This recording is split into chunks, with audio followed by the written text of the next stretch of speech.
Lévitique 2, l'offrande, un cœur pur et broyé. Le Seigneur ne demande pas seulement des sacrifices sanglants, mais aussi une offrande douce, fruit du travail quotidien, la fleur de farine, l'huile et l'encens.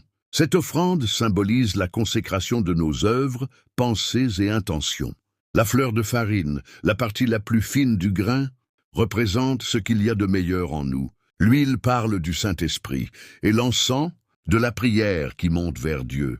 Apportez vos corps comme un sacrifice vivant, saint, agréable à Dieu, ce qui sera de votre part un culte raisonnable. Romans 12, 1. Briser pour être offert. On la rompra en morceaux et on y versera de l'huile. C'est une offrande.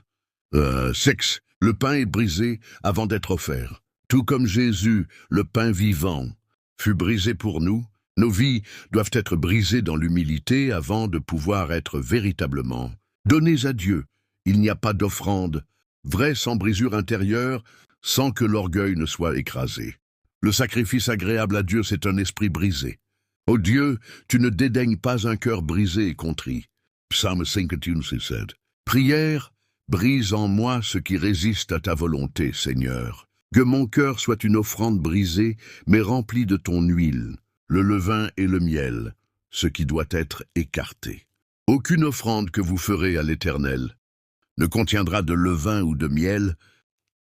Le levain est un symbole du péché caché, de la corruption subtile, du mensonge doux mais destructeur. Le miel, bien que naturel et agréable, ne peut être offert au feu, car il fermente et se gâte. Dieu cherche une offrande pure, sans mélange ni séduction.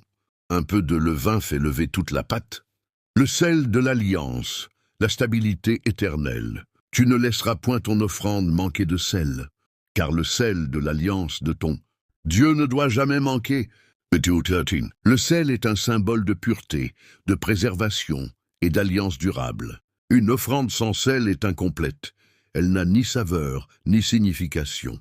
Le chrétien est appelé à être le sel de la terre, portant en lui l'empreinte d'une alliance incorruptible. Ayez du sel en vous-même et soyez en paix les uns avec les autres. Mark 9:50. Les premiers fruits, la priorité au royaume. Si tu présentes à l'Éternel une offrande des premiers fruits, 14, Dieu ne mérite pas les restes, mais les prémices, le premier et le meilleur de nos récoltes, de notre temps, de notre énergie, de notre louange, l'offrande des premiers fruits. Est un acte de foi et de reconnaissance. Elle proclame que Dieu est la source de toute provision. Honore